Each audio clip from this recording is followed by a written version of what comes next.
Hi, my name is Rizwan. I am currently working as a Java full stack developer in Azure Coding Tutor. Today I am going to explain you how to establish connection between database and the application with the Hibernate. Hibernate is nothing but an ORM tool. In this Hibernate, I am going to use inheritance concept. Let's get into the code. As you can see, I have taken three names: single table, join table, and table per class. These tables are belongs to inheritance concept. Now, with the use of these three, I am going to explain how the inheritance will work actually in the code. So I have created one project with the help of Maven project. Click on finish. Next, we need to give the package name.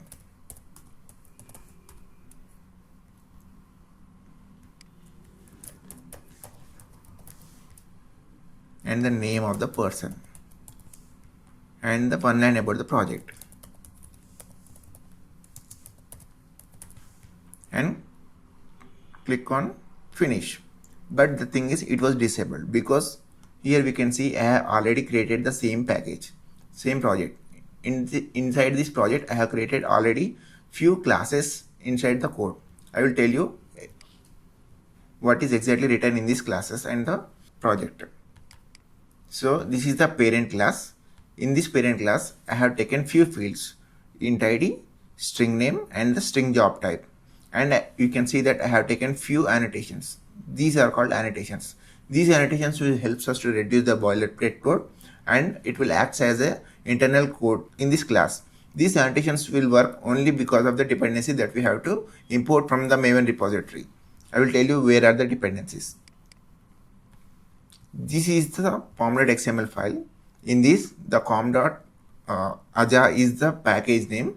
This is the employee project name. This is the name, and this is the one line about the project. And this is the Hibernate. This is the MySQL, and this is the Lombok.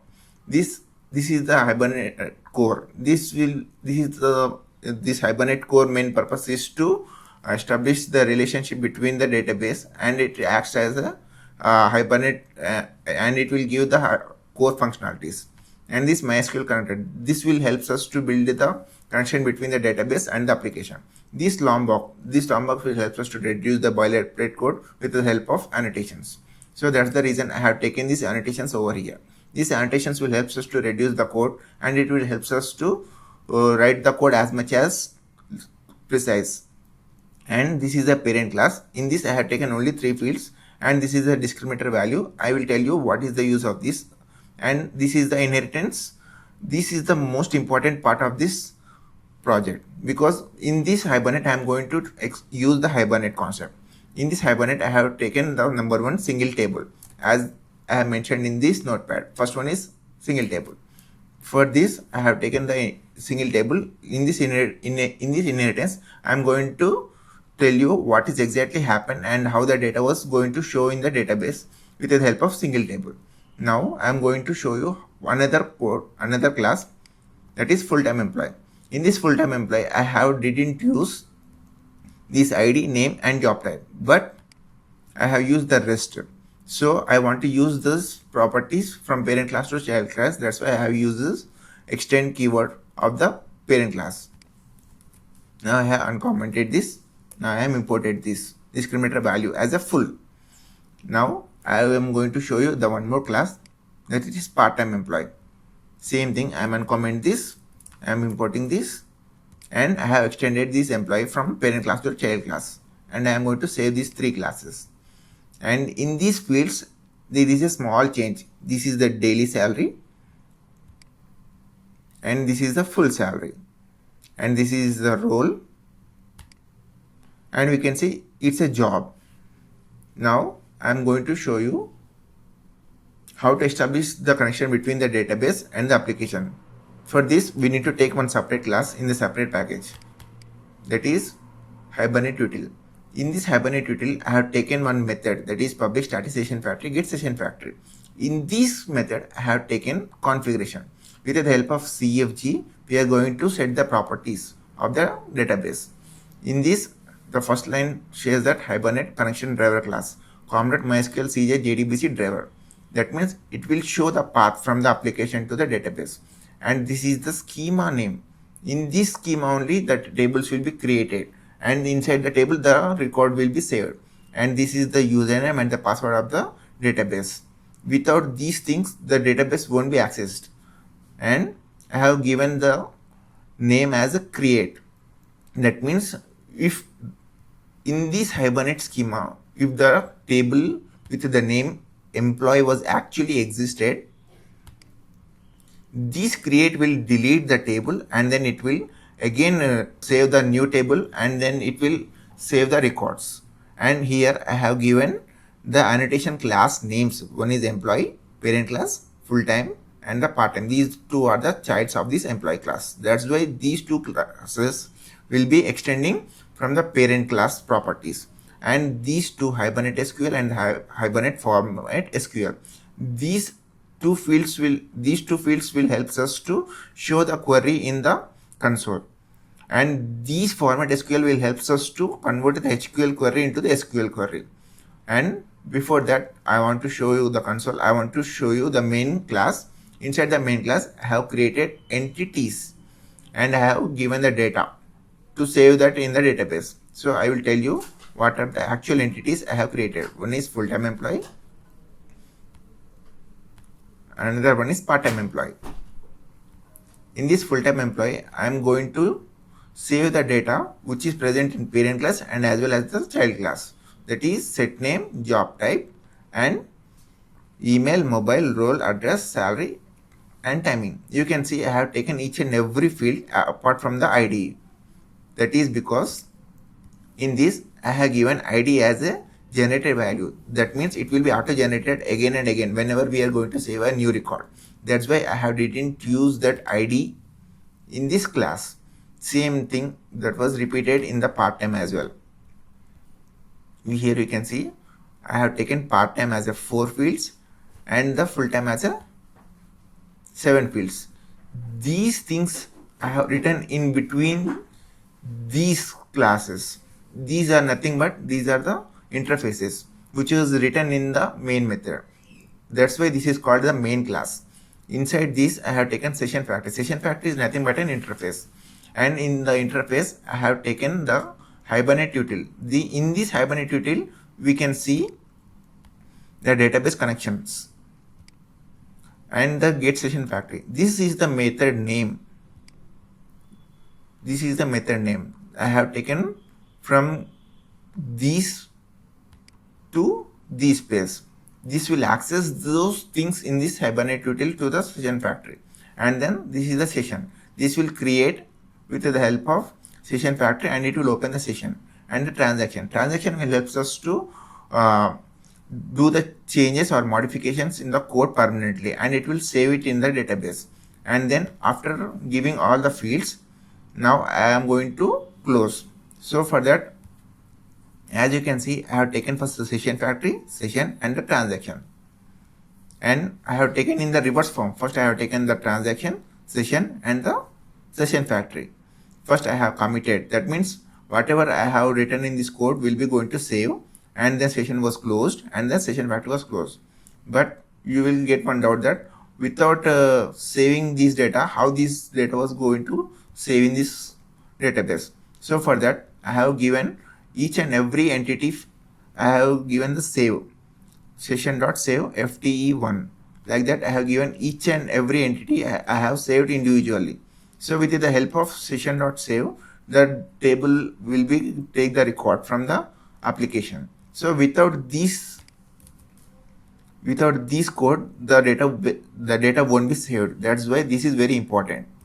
So I have saved this data in the database. Now I am going to run the application. Before run, I am going to show you this is the single table.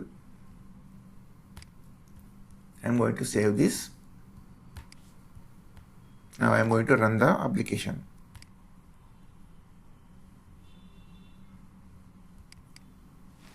As you can see, here are few queries will be seen in the console, and this is the table that was created with the help of the data types and the default values.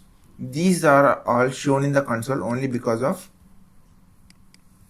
these two lines. One is Hibernate SQL and the Hibernate format SQL. These will be shown in the console, and these will convert the HQL queries into the SQL queries. Now let's get into the database. Now I'm going to refresh this.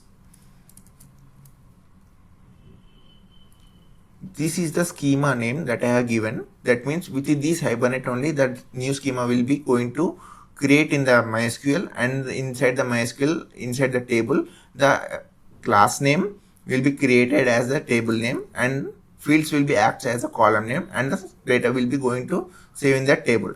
So this is the Hibernate, and this is the table. Inside the table there is a table name called employees. As you can see, I have taken almost this much of data. I am going to show in the database. One is 1, 2, 3 up to 12 records I have saved. But I want to explain you one thing about this discriminator value. This discriminator value will help us to identify which employee is what type of employee in this company. So this is the only employee. So that's why I have given employee. In the full time, I have given full-time employee, and the part-time, it will give the part-time employee. Now get into the database. In this discriminator type, it will show the employee, full-time employee, and the part-time employee in a separate column. But in this table, we have one drawback. That is nothing but it will show the null values.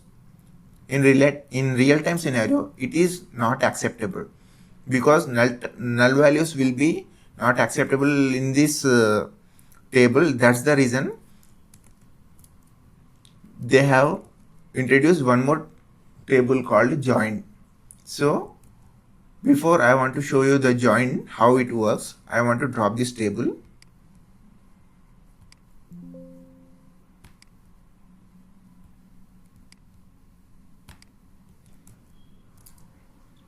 And I need to do one small change in the parent class. That is nothing but we are removing from single table to join. As you can see, I have changed it from single table to the join table. Now I am going to show you how it will work. I do no changes, nothing. I just simply run the code.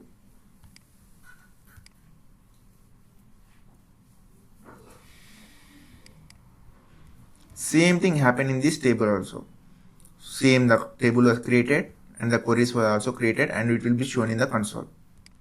Now I'm going to show you what will be happening in the database.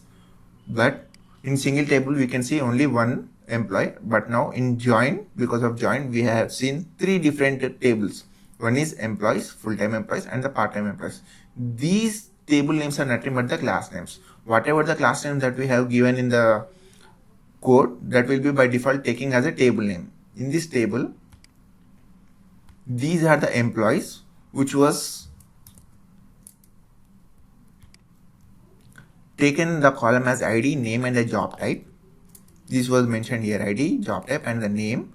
But in the full-time employee, I have taken email, mobile, role, address, salary, and timings, and the rest of the properties we are extending from the parent class. So that's the reason in this full-time employee we can't see ID, job type, name. But apart from these three, we can see everything: address, email, mobile, role, salary, and that's it. This ID is the default value. I will tell you how this ID will help us to identify the particular employee. But if you want to know any particular employee, what is his job type, what is his timing. For example, I will take the ID as a 4. So ID 4, his name is Michael Lee, and he is a full-time employee. So if you want to know his information, we need to go to the full-time employee table. We need to search for the ID 4. So this is the employee information, and his timing is 9 to 5 p.m. His salary is 22,000, and he is a React developer, and his phone number and his email ID, and he is from the address Hyderabad. So in this we have one drawback, that we can't see his name, ID, and the job type. We need to search manually. Same thing happened in the part-time as well. we can't see his name, but if we want to know what type of job he is doing and what is the name of the employee, we need to go to the employee table only. So here we can see part-time employee. We have 4 columns. So if we want to see the part-time employee, that is Noah Green, what he is actually doing, so we need to find the ID 10 in the part-time record. In the part-time record, Noah 10, his job is 9 to 2 p.m. only, and he is a driver, and he is from Hyderabad, and his daily salary is 850. So this is one of the drawback. So we can't see the name, but we can map from parent class to the child class. So this is one of the drawback. Now the final table is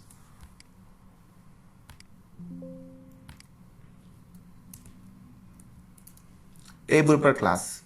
Now I am going to show you the final table. In this, I am going to comment this discriminator value, and in the parent class, I am going to change this joined to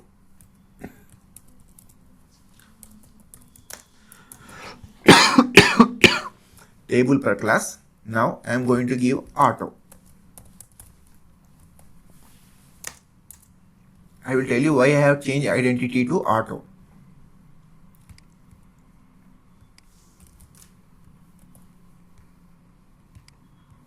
Now in the main class, I need to add one new employee that I have created already. That is employee. This is the parent class. In this, I have taken name and the job type, and the ID is auto generated, so we don't need to mention again and again. So it will be taken by default. Now I am going to run the code again.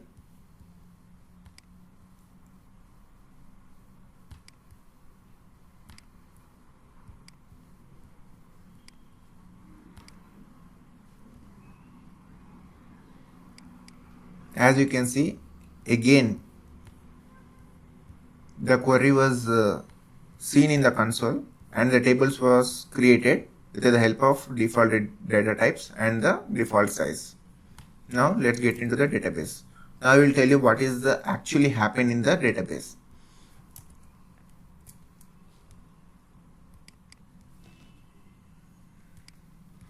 This table per class itself says that how many entities we have, those many tables will be created with the help of the class name. So same thing was happened in this. One is employee, full-time employee, and the part-time employee. This Hibernate sequence is nothing but this will tell you how many records actually present in all these three tables. And that means this sequence was again and again repeated 13 times until the records was fully saved in the table. So in this first employee table, I have given only one record, that is name Rizwan, and he is just now boarded in this company. So same thing was saved in this database, in this employee. And when it comes to the part-time and the full-time employee, we can see here is the full-time employee entity, object, and these are the fields. They are total 7, and the part-time was total 4 records. We can see 8 minus 1, 7. So I will tell you why I have taken the auto.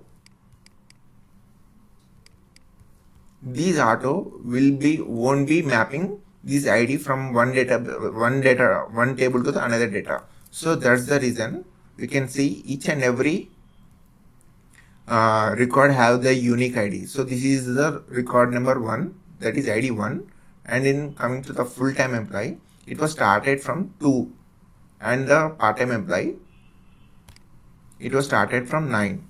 That means it was ended till 8, and the part-time employee was started from 9. If we are going to add any new record,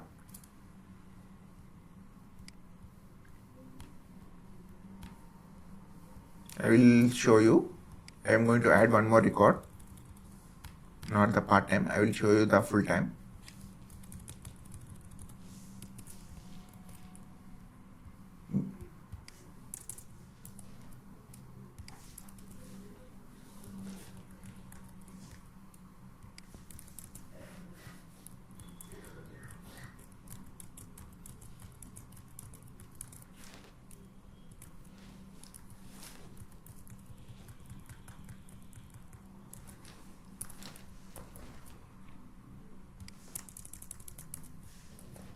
As you have seen, I have added one more record.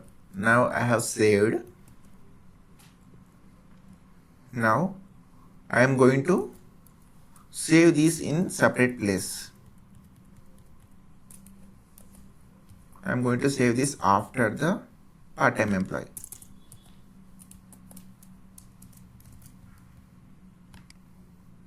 Now I am going to run this application again.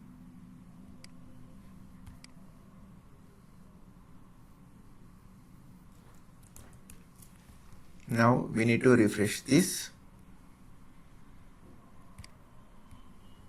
I have added one record in full-time employee. Here you can see the ID was auto-generated. That means this record will be started his number after the part-time employee where the last ID was ended. That means 9, 10, 11, 12 and the new recorded was added after the part-time employee. So next number will be 13. So this is how the table per class will works.